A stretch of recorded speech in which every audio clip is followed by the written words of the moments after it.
Aqui é a Silvana do Working Freelance. Estamos aqui com o Dr. Cristiano de Souza. Ele é advogado, presidente da comissão da subseção de Santo André, da OAB, e secretário-geral dos advogados da Grande ABC. E também ele é membro do grupo de excelência de administrações de condomínio. Vamos falar sobre vidas em condomínios, doutor. Vamos lá. O que nós temos hoje para falar e abordar, que é um caso que é bastante discutido, que é bastante polêmico, e como anteriormente falamos, né, as pessoas acabam complicando uma coisa que talvez não seja tão difícil assim de ser feita, né, que é a administração. Exatamente.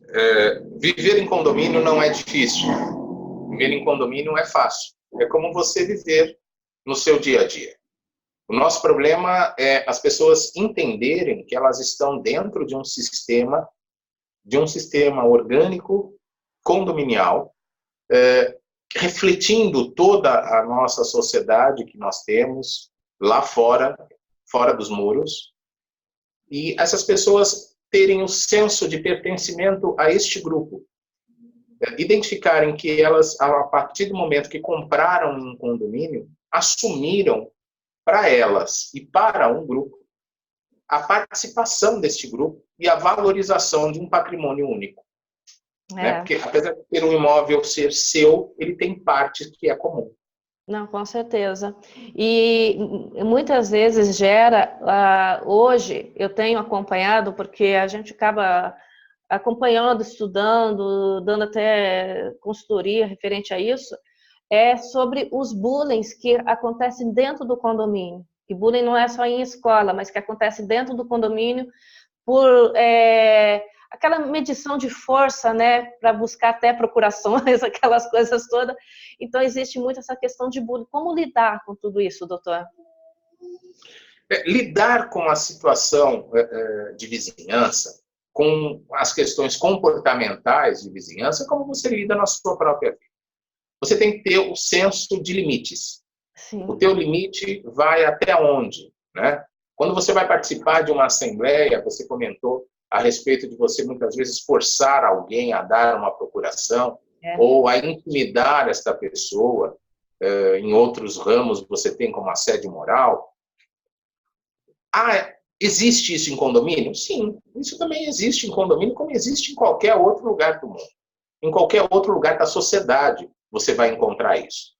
Mas como que você lida com isso? Primeiro você falando, né? Todos são iguais ali dentro desse condomínio. Todos têm os mesmos direitos e deveres. Ninguém é mais ou menos do que o outro. Todos são iguais. Mas você mora num apartamento maior que o meu. Sim, mas se você não, assim, em alguns assuntos você vai precisar da minha fração ideal, que é a menor fração ideal. Então, você vai precisar de mim e eu vou precisar de você. Porque os nossos patrimônios estão amarrados um com o outro. Como lidar com essa questão quando a pessoa força alguma coisa? É tentar ter conhecimento do que vai acontecer com aquilo que você está fazendo. Então, assinar sem ler não é mais desculpa. Apesar disso, ter desculpa, inclusive pelo um presidente da República que assinou sem ler, isso não dá para ser desculpa dentro da vida social de uma pessoa. Não sei o que vai acontecer. Isso envolve, inclusive, questões de comunicação dentro do condomínio do seu gestor. Né? Não sabia que eu estava assinando para isso. A gente tem muita essa frase dentro do condomínio. Não sabia que eu estava assinando para isso. Não, você tem que saber. Você tem que saber o que você lê, o que você assinou. Né? É seu patrimônio. Não é simplesmente um abaixo-assinado por qualquer outra situação social. Não, você está falando sobre o seu patrimônio, sobre a sua vida, sobre as consequências que vão estar envolvidas no seu dia a dia futuro. Então, isso é muito importante que as pessoas tenham esse conhecimento. Para ter conhecimento, precisam pertencer, ter esse senso de pertencimento àquela coletividade. E participar. Né? Participar da Assembleia, não só mandar procurações, mas estar presente nessas Assembleias. Infelizmente, o Código Civil ele deixa um espaço bastante vago nas questões de procurações, que, por isso, as pessoas aproveitam desse tipo de situações e praticamente não acabam não participando, não tendo o envolvimento e saber o que está acontecendo, porque eu já vi condomínios tendo execução fiscal por multa, por alguma coisa, por causa que o seu administrador não atuou devidamente, vamos dizer assim, na sua gestão. Então, isso fere todo mundo, fere até na questão de venda, né, do imóvel futuro, um monte de coisa que traz em relação a isso, né? Nessa questão, inclusive, a gente tem que observar as responsabilidades civis de todos. Responsabilidade civil, tributária, penal, mas verificando a responsabilidade civil de todos. Por que é de todos? Porque quando você fala em prestação de contas, você fala de um dever do síndico e um direito dos condôminos de ter esta prestação de contas. Com certeza. Agora, quem aprova esta prestação de contas, olha a sutileza que a legislação trabalha e que muitas vezes você que vai morar em condomínio não tem essa noção. Você está falando que quem aprova é a Assembleia que aprova. A prestação de contas ela é feita à Assembleia. O Conselho Fiscal ele pode ser chamado uma vez só. Quando? Quando ele vai dar um parecer sobre as contas e encaminhar este parecer à Assembleia, para que a Assembleia não cometa um erro. Então perceba que não é a pessoa, não está no pessoal, está na entidade maior, nesse senso comum, neste grupo que vai resolver o problema. A legislação ela não pensa pela má-fé ou pela exceção. A legislação ela sempre vai pensar pela boa-fé e pela regra. A regra, quando ela fala de uma assembleia, é a participação de todos. Por isso que na legislação não há medo de ter quórum específico, porque se conceitua que todos vão estar lidando com um problema que é um problema intramuros daquele condomínio. Então, na prestação de contas, a responsabilidade da participação de cada um, eu às vezes coloco tanto quanto a responsabilidade do síndico gestor. Porque é ele que tem que, você que está participando, é que tem que observar. Houve erro. Cadê as certidões? Não tem. Como que vamos fazer? O conselho, às vezes, é esquecido ou é colocado de lado na sua responsabilidade. Eu não estou falando da sua participação. Eu estou falando da sua responsabilidade. Então, eu quero ser conselheiro. Tá bom. Qual a sua qualificação técnica para você ser conselheiro? Eu sou cozinheiro, não entendo nada de contabilidade, eu odeio números. Tá bom, então o que você vai fazer como conselho fiscal que vai ter que avaliar as pastas, ou vai ter que avaliar os atos, vai ter que avaliar os contratos que foram assinados, dependendo disso da sua convenção. Você vai ter funções específicas. Eu não sei, eu assino, eu espero fulano assinar para depois eu assinar. Assina atrás. Porque há um costume rotineiro de que as conciliações bancárias vêm já com um relatório de aprovação para você somente assinar. E uma folha de observações para você fazer essas observações.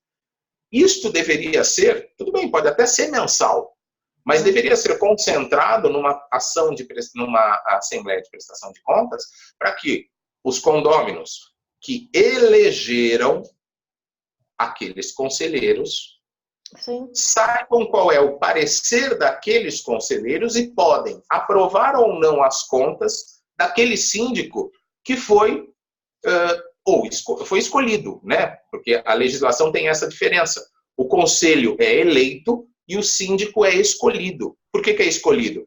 Porque ele pode ter várias formas de fazer parte, inclusive ser de forma externa, ser aquele síndico profissional, né? Que vai ser contratado, aspas, né?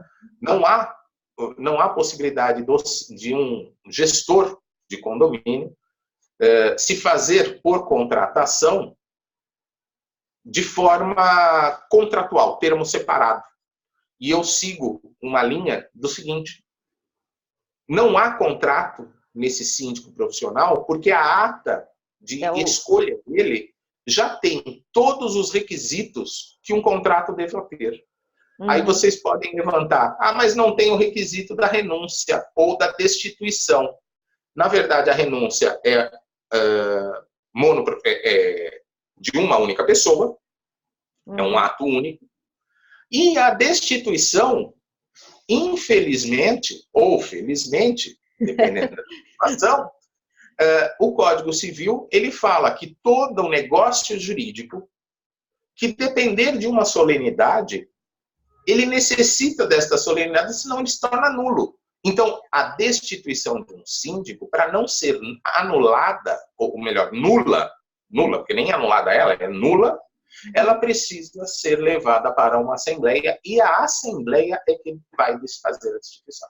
Sim, e quando se faz uma assembleia, porque, como a gente fala, num condomínio, quando se aborda uma assembleia, principalmente essa questão de prestação de conta, a assembleia vai às cegas e concorda com aquilo porque conhece, ou porque é amigo, ou porque acha que faz tudo certo. Fica-se praticamente, é difícil uma assembleia concordar com algo ali sem, sabe, ver, levantar essas questões, principalmente quando o conselho, ele é aquela coisa, como você mesmo disse, fica esperando alguém ir lá, assinar e depois vai e assina e nem olha, entendeu? Sim. Fica tudo muito difícil. E se um dos condôminos solicitar esses balancetes, pedirem para ver, para dar uma olhada, fazer esse questionamento, o síndico é obrigado a responder a esses condôminos as questões levantadas por eles? A gente tem aí uma série de situações que você colocou. A primeira é o planejamento desta assembleia. Inclusive, essa questão de planejamento de assembleia é um dos temas que nós vamos abordar num workshop que nós vamos fazer agora em setembro, aqui no escritório. Ele vai ser no dia 17, 19, 24 e 26 ou no dia 21 e 28. Esse workshop nós vamos trabalhar exatamente com o planejamento de assembleia. Como que você faz uma assembleia para ela ser assertiva? Para ela ter o senso da coletividade. O que essa coletividade quer? Né? Como que eu vou apresentar para esta coletividade o resultado que eu exerci durante a minha gestão ou durante aquele ano? Como que eu vou prestar estas contas a este pessoal? Eu costumo, já adiantando, falar que, por exemplo, convocação de assembleia já há tempos deixou de ser uma única folha. Por que ela não é mais uma única folha? Porque você precisa apresentar antecipadamente a estas pessoas o que vai ser deliberado. O que vai ser apresentado na Assembleia. Não se pode ter medo. Eu vejo alguns gestores com medo da Assembleia. Não pode se ter medo da Assembleia. Você é o representante daquele pessoal. Já pensou se todo representante fui escolhido para ser representante e tenho medo dos meus representados? Não existe isso. Então, pega o chapéu e vai embora. Né? Você tem que ser transparente. Agora, todo mundo pode pedir essa prestação de contas quando ela não é ocorrida ou durante a gestão? Eu sigo a linha que sim. A legislação 1348, ele fala que um dos deveres do síndico é prestar contas à Assembleia ou quando solicitado. E este quando solicitado, entramos em algumas correntes de interpretação. Há entendimentos de que quando solicitado é quando solicitado pela Assembleia, e há entendimentos de que quando solicitado é solicitado por qualquer um dos representados por ele. Por que não apresentar para os representados o que você, síndico, tem a esconder? Nada. Exatamente. Nada. Se você for transparente e íntegro, você não tem nada a esconder. Eu vejo síndicos escondendo contratos. Para que esconder contratos? Agora, há de se observar o seguinte. As pastas, livros, o nome que se quiser dar, a prestação de contas, ou seja, aquele momento que se faz a conciliação bancária e se tem todos os documentos concentrados num único envelope, livros, etc., ele não pode ser passado para o morador e esse morador levar para a casa dele. Porque lá tem documentos originais. Sim. Ele pode ser escaneado, muitas vezes hoje tem alguns programas que já têm esse escaneamento de documentos, pode ser acompanhado diariamente pelos condôminos, se for liberado o acesso de documentos escaneados, pagamentos escaneados, ou seja, transparência total. né? Por que essa transparência total? Porque você está administrando bens de terceiros que formam um único patrimônio, que é o próprio condomínio. Não, exatamente. E tem muitos síndicos que eles optam em fazer tipo uma apostila. Eles fazem um xerox de todo o balancete, né? E entrega para o condômino para eles analisarem, questionarem, e fica até mais, vamos supor, para que eles possam fazer isso. Mas, sei lá, esse é o meu entendimento, que quando ele tem essa opção de fazer esse xerox, eu acredito que ele tem que ser fiel ao balancete original. Vem desde da assinatura do conselho até o findar da última página, né? E não faltando, que é o início, que segundo alguns alegam, que não é pertinente aquilo. Quer dizer, se torna um balancete e não está fechado, então. Quer dizer, o original está diferente do xerox. Quando você disponibiliza aos condôminos toda essa documentação, você tem que disponibilizar ela completa. Não existe interesse maior do que os dos próprios representados sobre a administração daquele condomínio. Não há sigilo para os condôminos sobre aquela situação. Existe a discussão a respeito das listas de inadimplência. Mas aí eu estou sabendo a lista de inadimplência, como que vai ficar, como que vai acontecer. A lista de inadimplência, todos os condôminos têm direito de conhecer? Tem direito de saber o volume da inadimplência como está e quais são as unidades, se assim forem, que estão inadimplentes. Não o nome da pessoa física, que é o representante da pessoa jurídica, pessoa natural, que é o representante daquela unidade. Isso não é necessário saber quem é quem. Agora, a unidade que está, isso é permitido. Aqui em São Paulo, o tribunal vem aceitando essa questão da lista só com um número, não é uma exposição, não coloca o nome aquela pessoa. Agora, o nome é protegido.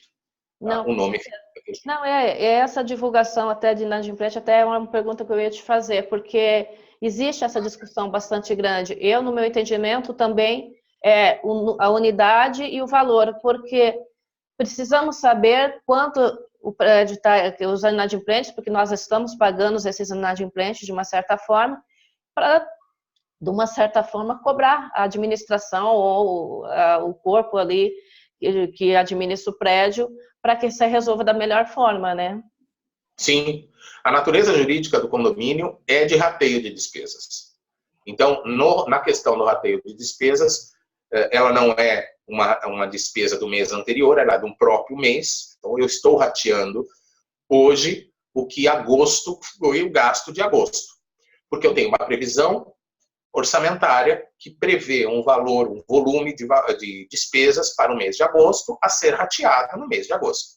Então, com este conceito de rateio de despesas, que é trabalhado no 1336 do Código Civil, a gente tem a possibilidade das pessoas saberem quem é que está devendo. Até porque este dever, né, esta obrigação de rateio de despesa, ela vai ser cumprida num momento.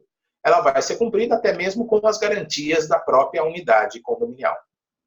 Não, com certeza. E essas questões que hoje em dia que está em ações trabalhistas em condomínio, tem muita gente tirando o porteiro, o trabalhador em si e automatizando. Como é que está essas mudanças, essas coisas todas? As questões da automação ou da evolução da informática na internet, que facilita a internet das coisas, que facilita essa comunicação ou até mesmo a extinção de algumas funções. Em condomínio a gente sentiu isso várias vezes. Uma das primeiras funções dentro de um condomínio que foram extintas foi o ascensorista. O ascensorista do elevador ele foi extinto, porque os elevadores se tornaram elevadores inteligentes. O condomínio vive esta evolução tecnológica e de inteligência artificial constantemente. Né? Você tem hoje comunicados sendo digitais, você tem a possibilidade, e eu até brinco, que os porteiros um dia vão realmente se extinguir. Por quê? Vamos pensar inteligência artificial ou até mesmo numa conexão entre dados. Uhum. Se eu tiver dentro do sistema, de um sistema governamental aberto, protegido, mas aberto, a minha digital, vinculado ao meu CPF, por exemplo, o que já está sendo em alguns casos, em alguns estados, estão ocorrendo isso. Eu, da minha unidade, eu cadastro no sistema pelo meu celular que eu vou receber a visita do CPF tal. Nossa, legal isso.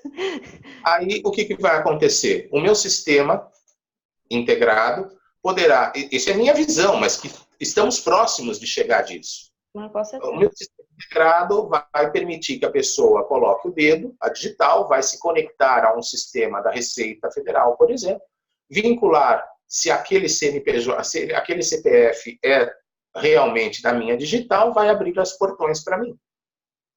Perceba, eu não estou precisando de alguém para abrir o portão para mim. Ainda nós temos as desconfianças muitas vezes. E a má-fé? Bom, má-fé não é regra, né? Má-fé é exceção. Sempre vai. A gente não pode confundir uma coisa com outra. Com certeza. Agora, nessas automações, está vindo, não tem jeito. Tem problemas de segurança, até com porteiro armado você vai ter problemas de segurança. Sempre vai haver problemas de segurança. Como eu volto a falar, não é regra, é uma exceção. Isso provoca uma alteração econômica do mercado? Provoca. Provoca sim, e não há por onde deslocar. Então, um condomínio que tem um posto 24 horas, eu estou falando que ele tem um funcionário, tem 3 funcionários, pelo menos 3 funcionários. Deveria ter 4, mas pelo menos 3 funcionários ele já tem. Ali, eu colocando, informatizando aquela portaria, eu passo a ter apenas um único funcionário no prédio inteiro. Por que um único funcionário? Porque é aquele que vai receber correspondências. Essas não tem como ainda nós termos uma automação. Por enquanto. Do e-mail, está chegando ultimamente tudo por e-mail, né? Daqui a pouco... Não, sim, mas não dá para chegar uma geladeira por e-mail. A geladeira chega. Brinca para você ver, daqui a pouco a gente está imprimindo em 3D uma geladeira. Mas a gente, por enquanto, está recebendo, dentro de uma portaria, uma geladeira. Poderíamos ter a visão de uma portaria totalmente automatizada, de recebimento de correspondências e encomendas. Até possível, no futuro, nós vermos algo de tamanha modernidade, né? Conexão total de um condomínio 100%, agora, sem a necessidade apenas... Esse único funcionário, doutor, com essa automatização toda, com esse único funcionário que o condomínio fica, ele, além de reduzir questões de gastos, né, de funcionário, essas coisas todas, esse funcionário seria o quê? Um zelador, um porteiro, um faxineiro? Qual a função dele? Depende da necessidade do condomínio. Pode até ser um zelador com uma dupla função, alguma coisa nesse sentido. A limpeza do condomínio também tem que ser feita por alguém. Aqui no Brasil, nós não temos ainda o hábito de nós mesmos limparmos os nossos ambientes. Em outros países, você tem, quando 2 portas no mesmo hall, aquelas 2 portas fazem a limpeza da área comum que está ali. Né? Então, você economiza também nesse sentido. Agora, aqui no Brasil, a gente tem um pouco ainda desse, por incrível que pareça, do ranço da nossa colonização, aonde alguém faz por nós. Nós não fazemos nada. Então, precisamos de um funcionário. Agora, você cogitou a questão de redução de custos. Nós temos que tomar cuidado com a questão de redução de custos. Nós temos que ver o perfil de cada condomínio e o perfil de quem mora lá naquele condomínio. As áreas comuns se aceitam essa redução de custos, essa retirada de funcionários ou não aceitam. E por que eu falo isso? Por uma simples razão. Dentro de um condomínio, o funcionário que está lá, ele é a sua proteção. Ele não é mais aquele senhor que não tem nenhuma cultura, nenhum conhecimento, que veio de algum lugar onde não se tinha nada e se tornou porteiro. Ou foi faxineiro, se tornou porteiro e vai ser um dia zelador. Não. Hoje em dia você vai ter um funcionário que ele tem conhecimento um pouco mais elaborado de informática, inclusive, porque ele lida com CFTV, ele tem um conhecimento de correspondências, porque ele tem, pelo nosso Código de Processo Civil, a possibilidade de receber citações, salvo se a pessoa estiver ausente por alguma razão. Ele é um profissional que sabe o horário que você entra, que você sai, com que veículo, com que roupa, os teus costumes, o que você recebe, o que você deixa de receber.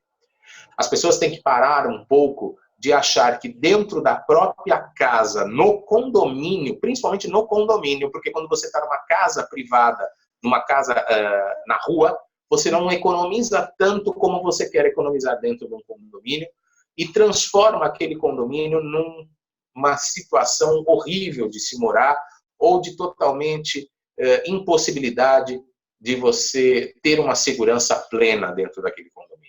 Então, você vai reduzindo custos, a primeira coisa que você acaba tirando é funcionário, você acaba tendo, sem visão de conceitos de segurança, você acaba simplesmente se fragilizando, sozinho.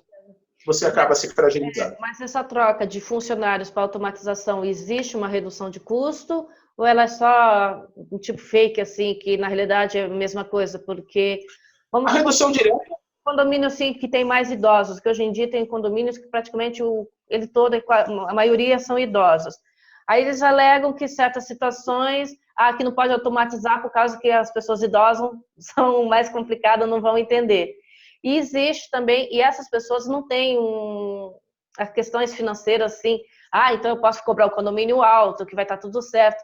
Então existe esse equilíbrio entre você não aumentar o condomínio e ao mesmo tempo você atender essas pessoas idosas que têm mais dificuldade nas questões de tecnologia. E isso é muito abordado, se existe essa realmente diferença na automatização, a diminuição de valores ou é só um fake, na realidade acaba sendo tudo igual? Num primeiro momento, você tem um investimento. Porque não existe redução de custos em nenhum aspecto dentro de um condomínio sem um bom investimento. Então, até mesmo numa individualização de água, para eu ter uma economia de água dentro de um condomínio, eu vou precisar investir em um sistema de individualização de água. Da mesma forma, eu quero economizar e vou economizar passando para uma portaria remota, virtual. Eu posso economizar? Posso, mas eu vou ter que ter um investimento inicial. E esse investimento inicial vai ter funcionários lá dentro do condomínio também. Então, eu vou ter um aumento de custos inicialmente. Depois, um equilíbrio e uma redução. Agora, você fala em dois aspectos muito interessantes. Você fala do idoso na questão de redução de custos financeiros, mas a permanência da pessoa, do ser humano, e isso acaba gerando um aumento de custos financeiros. A questão do idoso, a questão da criança, a questão da acessibilidade das pessoas com mobilidade reduzida. Dentro de um condomínio são complicados? Não, é uma situação simples. Todos ali devem ser também trabalhados de uma forma igual. Apesar de eles terem cada um as suas necessidades, as suas particularidades. Não vou chamar de necessidade, vou chamar de particularidades. Sim. Dentro de um condomínio deve ser observado antes, inclusive, de eu comprar aquele condomínio, qual o perfil daquele condomínio. Uma coisa que nós nunca avaliamos quando nós vamos comprar um condomínio é o quanto custa manter aquele condomínio. Com certeza. O quanto vai custar com o tempo manter aquele condomínio. É fácil hoje nós irmos até um stand de vendas, pegarmos lá, o condomínio vai custar X. Mas depois de ele instalado, depois de ele todo ocupado, ele passa a ser 4x. Por que passou tão caro? Mas não era isso que eu tinha visto, não era isso que eu estava vendo.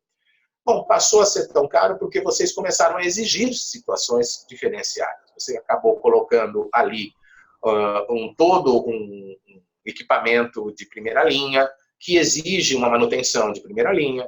Você quer um funcionário de primeira linha, você quer um funcionário que não só abra a porta para você, como faça todos os serviços que ele deveria fazer, abrir portas muitas vezes, ou pegar a sua sacola que está pesada, é uma gentileza, não é função. Exatamente. Então a gente tem que ter essas diferenciações. Quando eu cito destas pessoas com idade, na melhor idade, as crianças, ou até mesmo a questões de mobilidade reduzida, nós temos que avaliar também dentro do condomínio os espaços que nós temos, e isto vai da contratação, da compra. Ainda nós não temos a visão de uma arquitetura universal, de um projeto universal, aonde você tem uma acessibilidade perfeita dentro do condomínio. E a acessibilidade aqui eu não estou falando mais só de mobilidade reduzida, estou falando também dos idosos e das crianças.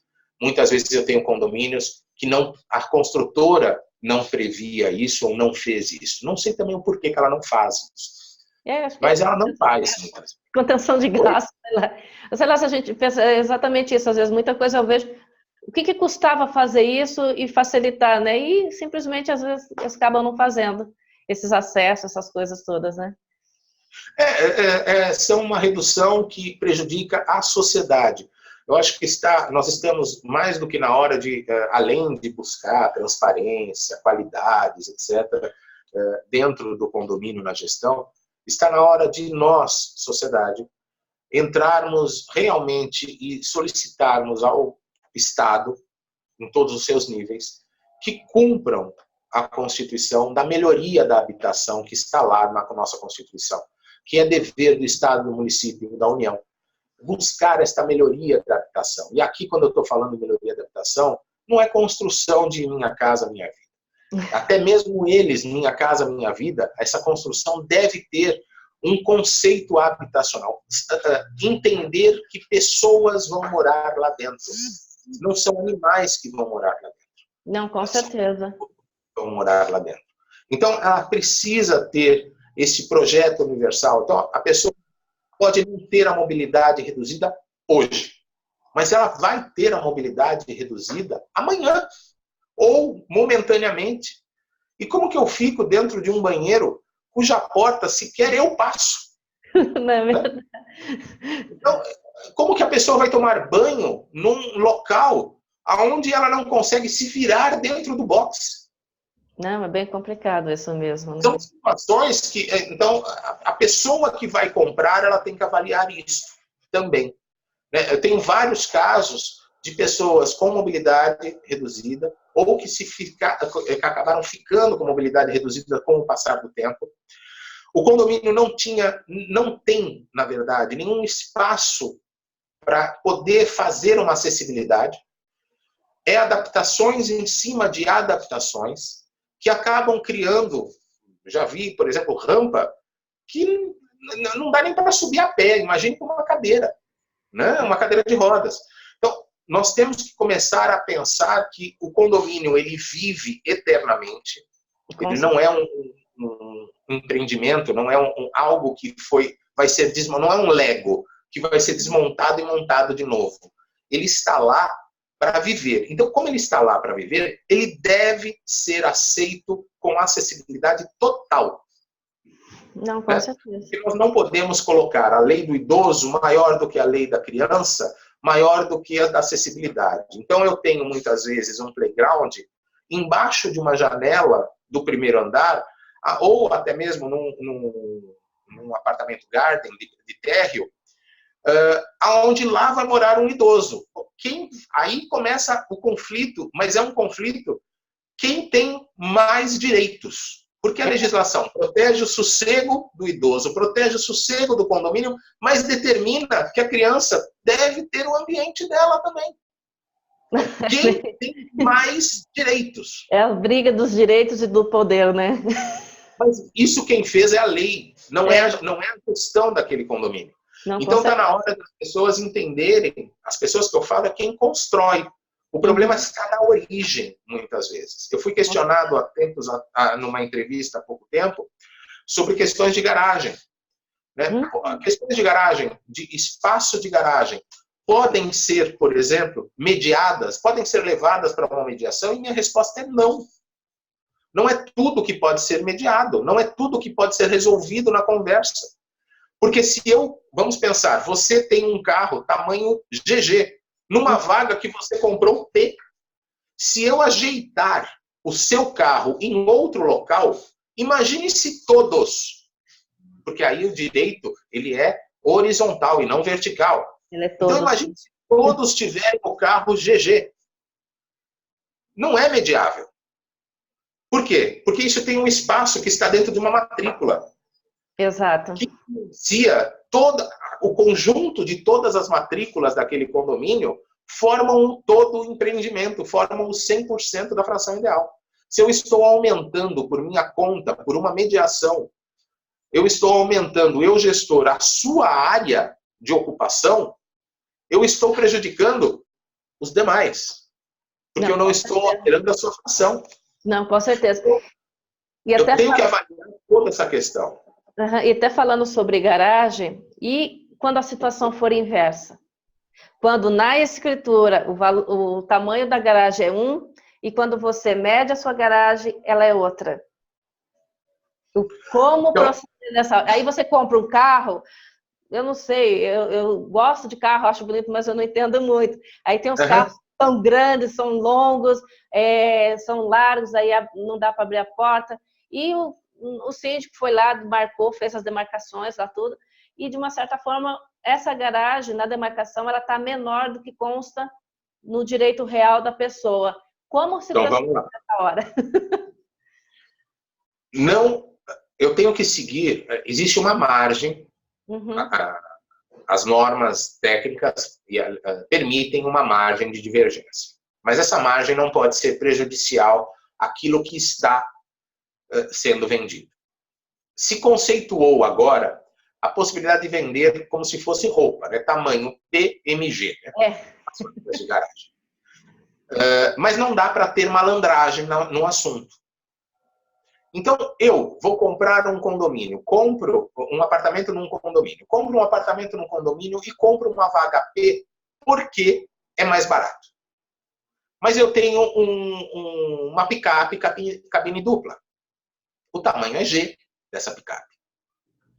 Não há possibilidade de eu colocar meu carro lá. Eu tenho que trocar meu carro, sim. Ah, Cristiano, isso é um absurdo. Não, não é um absurdo. Você sabe por que não é um absurdo? É o teste de realidade que eu costumo brincar em alguma coisa de mediação. Você tem a sua... Você acha que a sua vaga de garagem... Acha não, você tem certeza que a sua vaga de garagem é a sua propriedade. Ok? O quarto da sua empregada também é a sua propriedade. Concorda também com isso? Perfeito. Todo mundo concorda. A minha vaga de garagem e o meu quarto da empregada é minha propriedade. Ótimo. Eu quero colocar a minha cabine dupla na minha vaga de garagem. Perfeito. Se você conseguir colocar uma king size dentro do seu quarto de empregada, eu deixo você colocar a sua cabine dupla naquela vaga de garagem. A propriedade é a mesma. Com certeza. Não, você tirou as palavras da minha boca quando você estava mencionando sobre isso. E quem mora em casas fora de condomínio, na rua, sabe muito bem que você não pode comprar um carro maior do que a sua garagem. Não, com certeza. Mas quando todas as garagens, elas têm o mesmo tamanho, não é? Não tem, porque como construções antigas, era todas o mesmo tamanho. Hoje existe tamanho para tudo. Concordo com sua colocação. Se você comprou uma P, foi uma escolha e um problema seu. Não adianta tentar enfiar um ônibus dentro de uma coisa que é menor. Não vai conseguir. Não vai rolar. Agora, quando todas as garagens têm o mesmo tamanho... Quando todas as garagens têm o mesmo tamanho e as demarcações foram feitas menores, como é que se resolve essa situação? Olha, hoje você tem até arquitetura, escritórios de arquitetura especializados em garagem, tá? Em remanejamento de garagem. Sim. Você há possibilidade de espaço? Ok. Não há possibilidade de espaço e foi observado isso. Na época de garantia legal, a construtora deve ser acionada. Por quê? Ela tem que tomar alguma providência ou converter essa situação em indenização. Não há outra situação. E convertendo em indenização, morreu o assunto. Você, infelizmente, vai ficar com aquela vaga menor. E daí fica com a garagem P e indenizado. Indenizado, porque não tem outra situação. Né? Você tem vezes, uma situação que ocorre de que você comprou uma fração ideal e é entregue uma fração ideal diferente. O prédio inteiro acaba tendo uma fração ideal diferente. Isso altera completamente a sua forma financeira de trabalho. Como que eu vou mexer com isso? Como que eu vou fazer como que eu vou solucionar esse problema? Você tem dois lados. Você pode acionar a construtora ou você, administrativamente, dentro do condomínio, você faz duas formas de rateio. Aquilo que existe, a fração ideal das matrículas, ok, perfeito, e a fração ideal daquilo que você comprou necessariamente, adequando ali a todos os espaços. Às vezes é mais fácil do que você acionar judicialmente. Não, com certeza. E essas questões de litígios em condomínio, o que o doutor aconselha? A conciliação, a mediação, para até restaurar um pouco essa convivência, porque é como você diz no início, a gente vai precisar deles, eles precisam da gente e um acaba precisando do outro. Para evitar porque há uma ação judicial, a gente sabe que ela fere, ela acho que tira o que é o pior de uma pessoa, porque ela fica irritada, e você acha que uma conciliação para resolver os litígios do condomínio, ela é aconselhável? Nós temos que analisar essa questão da conciliação e da mediação, na verdade, vou chamar só de mediação, que fica mais fácil. A questão da mediação ou de outras formas de resolução de conflitos, de uma forma muito técnica. Né? Com certeza. Infelizmente, vem se vendendo uma forma, na verdade, vem se vendendo técnicas e escolas da mediação como sendo o conceito do Instituto da Mediação. São coisas diferentes. Né? A mediação, ela tem os seus princípios. A oralidade é um dos princípios. Perceba que na legislação, nós não estamos falando da finalidade dela. A finalidade, por quê? Porque a finalidade dela é resolver conflito. Com certeza. A pacificação que se vende, né, colocando, é a forma porque você acaba atingindo de forma mais rápida ao resultado que as pessoas ali envolvidas, que as partes envolvidas querem, através de um diálogo, através de uma oralidade, através de um princípio da boa-fé, através de uma informalidade, porém com toda a segurança jurídica. Em um condomínio, sempre o diálogo deve ser aberto e já existe o diálogo. Falar que em condomínio as pessoas não se falam é um dos objetos das falas e dos conceitos mais equivocados que se tem. Por quê? O condomínio, ele se movimenta através de assembleias. E as assembleias, obrigatoriamente, são orais. Porque não há outra forma de você se comunicar. Pode ser escrita, até está tendo no Congresso algumas coisas para poder facilitar a questão de deliberações de votos, mas o diálogo entre os condôminos sempre vai existir. Não, isso aí sempre... Então ele já existe. O problema muitas vezes não está no conflito instaurado, mas na escalada de um problema que se torna um problema cada vez maior, aquecido pelo gestor que não tem, às vezes, a visão de que, assim como ele deve chamar um engenheiro para uma fissura, para avaliar como que está o problema, em alguns casos ele pode chamar um técnico em comunicação ou um técnico em mediação para solucionar o problema. O síndico jamais ele vai ser um mediador naquele condomínio que ele administra. E o porquê que eu falo jamais com todas as letras? Porque a lei de mediação não permite que o mediador tenha relações com os seus representados. Exatamente então isso. Ele não pode, mas ele pode conhecer técnica. Olha, volto a falar, técnicas, escolas de procedimentos, elas são ferramentas para ser utilizadas em mediação. O Instituto da Mediação é uma outra coisa, é um processo sistêmico, às vezes até, É um processo de etapas que você vai cumprir. Agora, você pode ter ali comunicação não violenta? Pode. Você pode utilizar, em alguns momentos, até uma conversa em círculo, algumas ferramentas que você tem em comunicação, algumas ferramentas até que são apresentadas hoje como soluções de conflitos coletivos. Sim, você pode utilizar. Mas tem que tomar cuidado também. Por quê? Algumas escolas da mediação, elas, escolas inclusive que aqui no Brasil, às vezes, ainda não se estão firmadas, elas chegam à beira do caos para poder resolver o problema. Não, com certeza. É uma das escolas que você tem. Não, como eu falei para você nas conversas anteriores que nós tivemos, eu sou vice-presidente da Câmara Arbitral, juiz arbitral há 11 anos, e o professor que me ensinou, eu posso dizer isso, ele sempre foi muito contra a esse tipo de atitude, de chegar às vias de fato para tentar uma solução.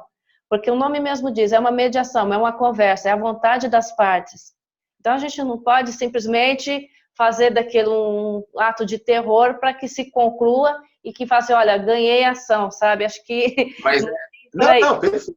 Mas é importante também mencionar, Silvana, que nem tudo em condomínio, assim como nem tudo na vida, e a lei permite que nem tudo seja mediável.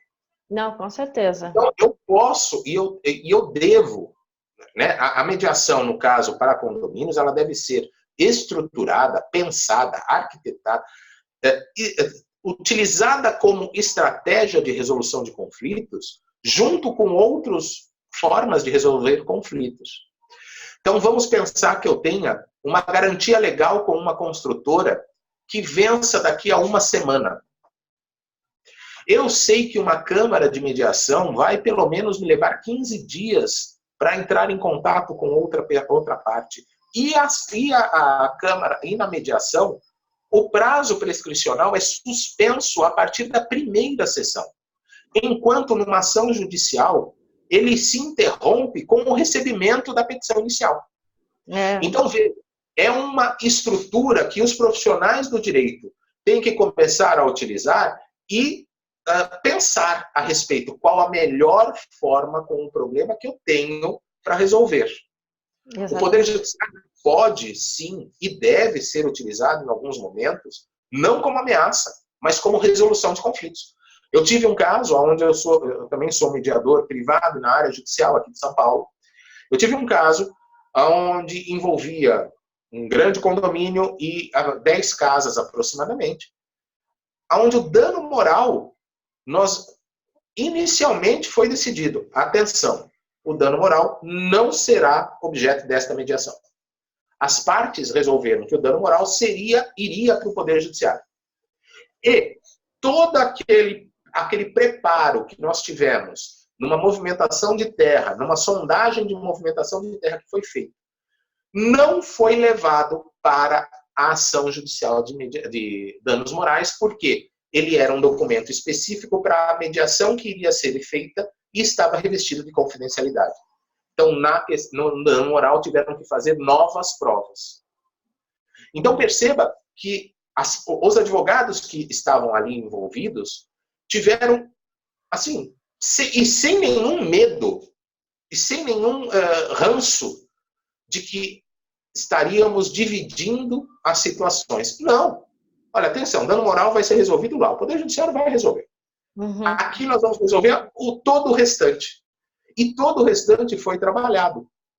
Perceba, e nesse caso, inclusive, teve até uma liminar, porque os advogados foram perfeitos. Eu estava nesse caso como mediador, mas eles foram perfeitos. Eles se utilizaram de todas as possibilidades da lei de mediação. Eles foram ao Poder Judiciário, um deles foi ao Poder Judiciário para conseguir uma liminar para entrar na casa que estava interditada durante a mediação. Isso é bom, nossa. E sem ranço nenhum. Então, a maturidade hoje da advocacia, ela tem que observar que na evolução não é só tecnológica, a evolução também é de resoluções de conflitos. Não. E dentro de um condomínio, o advogado que atua com o condomínio, ou até mesmo com o condômino, ele é externo, ele é fora daquela sociedade. E aquela sociedade, numa visão micro, ela tem a possibilidade de se estabelecer em forma pacífica de diálogo. Ela tem que se estabelecer de forma preventiva. Quando instaurado, eu tive um outro caso aí como advogado, uma briga entre pais. De uma bola de futebol, os pais se socaram. Nossa. Moravam em um andar, dois por andar. E os filhos estavam na mesma escola. A mulher me ligou querendo acionar o lado da frente por causa de bullying, essas coisas com as crianças. Eu parei uma hora, a gente acaba dando consultoria um pouco mais profunda às vezes. Eu falei, deixa eu ver se eu entendi. A senhora mora no mesmo andar que o seu vizinho que esbofeteou seu marido. O seu filho estuda na mesma escola. E se a senhora se mudar daí, e a senhora está querendo se mudar e acionar o seu vizinho. Se a senhora se mudar daí, o seu filho vai continuar na mesma escola, não vai? Vai. Falei, o problema não vai ser resolvido. Bom, conversa vai, conversa vem. Nós solicitamos o auxílio do condomínio em nos fornecer uma sala. Chamamos um mediador externo. Estivemos numa sessão de mediação com as duas partes. Foi feito todo um trabalho onde estes pais acabaram indo jogar tênis juntos contra um outro par, uma outra dupla, apresentando aos filhos que, apesar de brigarem, eles eram vizinhos e precisavam se restabelecer na comunicação. Então, perceba que, muitas vezes, a participação do condomínio não foi em ele ser um mediador. A participação do condomínio foi em ele auxiliar esta situação. Por quê? Esta situação poderia crescer de tal forma, de tal nível, que transformaria em duas pessoas irracionais numa assembleia. E estas pessoas precisam estar racionais numa assembleia, porque elas têm interesse comum, o patrimônio delas.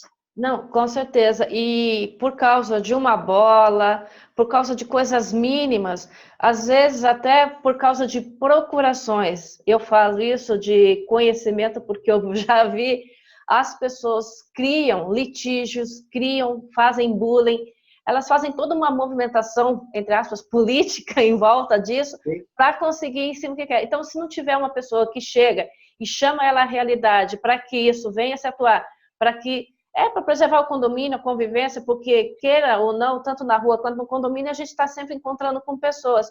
Senão acaba virando esses monstros, como o senhor mesmo falou, entendeu? É trabalhar essas pessoas para evitar esse tipo de situação, né? Exatamente. O trabalho dentro de um condomínio, para que você, e isso vai muito do gestor preparado, para que você não faça crescer um simples conflito, às vezes, de alguém correndo de porta em porta. Você tentar bloquear essa situação, sabendo o que está acontecendo, por que está correndo de porta em porta, por que está incomodando alguns vizinhos que sequer sabem o que está acontecendo. Então, vamos abrir o diálogo, sim, de coração aberto, de mãos abaixadas, sem briga, apenas escutando o que as pessoas querem fazer, têm interesses ali dentro, escutando esses interesses, chegando a agir de forma conjunta com estas pessoas. Então, muitas vezes, eu fui síndico também em 12 anos, muitas vezes, lixo reciclável, né? Meu prédio não tinha espaço para guardar o lixo reciclável. Eu, particularmente, não estava naquele momento favorável ao lixo reciclável, porque não tinha espaço, as ONGs que retiravam o lixo reciclável era uma vez por semana, não tinha como guardar o lixo, etc. Muito que bem, a pessoa insistiu, eu falei, perfeito, está aqui o cetro do poder para você. A partir desse momento, você é a coordenadora do lixo reciclável dentro desse prédio. Faça o que você quiser, você tem um orçamento para comprar o que você quiser. O que resultou isso? Ela ficou feliz, parou de me cobrar a questão do lixo reciclável, parou de cobrar. 2 meses depois, ela me devolveu o cetro. Não dá para fazer lixo reciclável no condomínio. Eu falei, que bom, não tem importância, fique feliz com isso. Você tentou, eu também. Não, é isso que eu falo, tentar, né? E muitas coisas ocorrem aqui. Eu tenho visto que em São Paulo está tendo muito discussão sobre até as locações de prédios residenciais naqueles apps, que as pessoas alugam quartos, fazem aquela coisa. Como é que realmente está isso? É realmente proibido? Existe um consenso? Como é que se fica isso? Você está falando com uma pessoa favorável à locação por temporada. Mesmo em condomínios residenciais? Mesmo em condomínios residenciais, e eu explico por quê. Favorável por uma única razão. A lei permite locação por temporada. A lei de locação permite locação por temporada. Por lazer, por esporte, por qualquer outra razão que eu tenha. É uma permissão legal. Nós temos que ver que dentro do Brasil nós temos um conceito legal, várias leis juntas formam uma sociedade democrática de direito. A Constituição brasileira tem 2 princípios. O primeiro deles é que ninguém vai fazer ou deixar de fazer algo senão em virtude de lei. O segundo princípio, muito importante para este assunto de locação por temporada. O imóvel, tá? A propriedade imobiliária, ela é um elemento para se exercer a economia. A lei de locação permite que a pessoa loque. No Brasil, nós não temos uma definição de propriedade. Sim. Nós temos apenas a definição dos elementos que compõem a propriedade. Dentre esses elementos que compõem a propriedade, os mais comuns: usar, gozar e fruir. Usar, gozar é comportamental. É aquilo que o condomínio pode restringir. No entanto, o fruir, que é o locar, o vender, ele depende de lei. Então, eu só posso proibir algo se estiver na lei. E a lei permite locação por temporada. Aí vem os conceitos contrários. Mas isso altera a destinação do condomínio? Não, não altera. Porque a locação por temporada é uma locação residencial. Então, a finalidade da locação é residencial. A ocupação do imóvel será residencial. Então, a destinação do imóvel não está sendo alterada. Mas a pessoa está ganhando dinheiro. Volto, então, no artigo da Constituição Federal, que permite ela ganhar dinheiro com seu próprio imóvel. Então, é uma questão muito séria isso. Mas envolve, então, segurança. E nós vamos partir para a segurança. Ok. Você é minha vizinha. Ok? E te garante que eu não sou traficante, homicida e bêbado? Nada. O que te garante que o meu contrato de 30 meses vai te dar maior segurança do que um contrato rotativo? Eu volto, então, no conceito básico da sociedade. Nós vivemos pela exceção ou vivemos pela regra?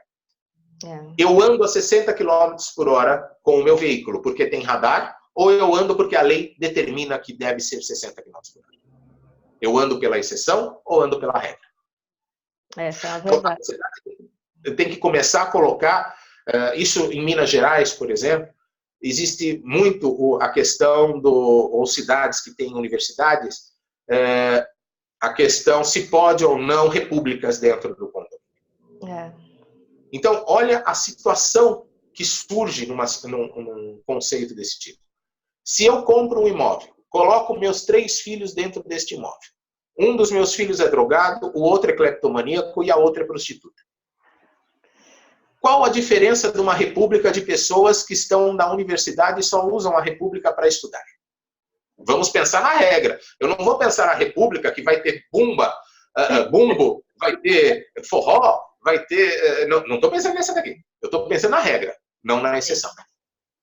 Então, o conceito de moradia, nós temos que começar a verificar. Mas a convenção pode proibir Não, ela não pode. Porque a partir do momento que eu estou atingindo o elemento fruição, é só a lei que pode proibir. Ah, mas tem no Congresso agora uma legislação que fala que o próprio condomínio deve decidir o assunto. Para mim, esta legislação, esse projeto de lei, é totalmente inconstitucional. O condomínio não tem esta autonomia, ele tem a autonomia de alterar o uso e o gozo, mas não a fruição.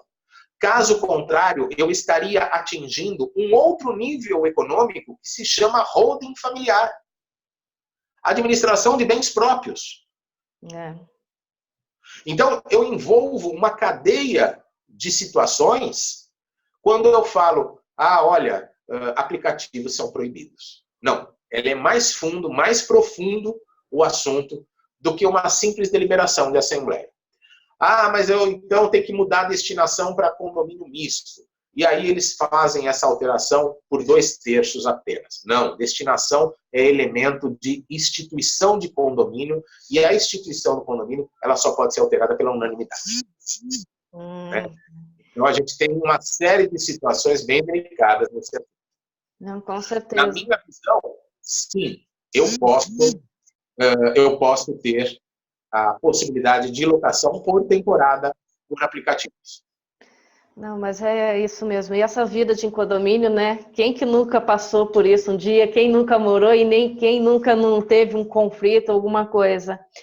Doutor Cristiano, eu agradeço muito por ter aceito o nosso convite, estar presente aqui. Espero a gente poder mais falar sobre condomínio, que é uma matéria que abrange um monte de coisa. E vamos contar com o senhor na próxima vez para abordar novos assuntos. E agradeço. E gostaria de saber se quer deixar algum recado, algum contato, que alguém queira fazer alguma consultoria com o senhor. Olha, eu deixo à disposição a Comissão de Direito Condominial, lá da subseção de Santo André, da qual eu presido, a Associação dos Advogados do Grande ABC, da qual eu sou secretário-geral. Quem quiser ter mais contato com o direito condominial, basta nos procurar. Posso deixar um e-mail para contato, que é o cdsouza@aasp.org.br. Você que tem alguma dúvida a respeito de condomínio, de como lidar com a questão condominial, pode sim nos consultar. Tá ok, então, doutor Cristiano. E mais uma vez, obrigada. Tenha um bom dia. Obrigado. Obrigada a você, Cristiano.